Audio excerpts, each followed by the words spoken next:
The man used all his strength to thrust the spear towards the Scorpion Emperor. Just as the tip of the spear was about to hit its target, John rolled and blocked the blow with his body. He quickly circled behind the Scorpion Emperor, using all his strength to thrust the spear violently into his opponent's body. At that moment, Jack collapsed instantly, knowing full well that his plan to rule the world had completely failed. Meanwhile, John, who had completed the assassination, inherited the Demon Lord's throne. He ordered, "Scorpion Emperor, return to the underworld." Though the Scorpion Emperor was unwilling, he could only turn to ashes, vanishing without a trace. At the same time, the demon army outside began to disband. Everyone thought the crisis was over, but unexpectedly, the next moment, rolling black smoke emerged from the valley, forming into a grotesque giant face. The earth shook violently, and the pyramid collapsed with a deafening roar. The ground suddenly cracked open, a 2-meter-wide chasm, and countless undead reached out from the bottom of the crack, grasping tightly onto them. Just as they were about to be buried, John urgently urged his wife to escape.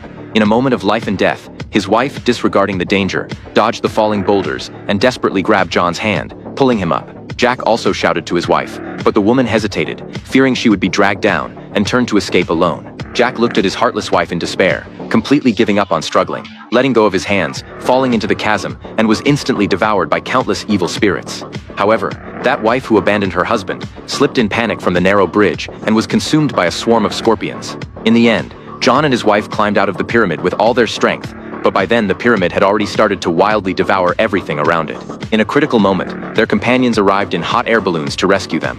The two desperately climbed aboard, just before the pyramid collapsed with a thunderous roar, and they successfully escaped. Before leaving, the companions casually took the huge diamond from the top of the tower, and the group flew away in the hot air balloon,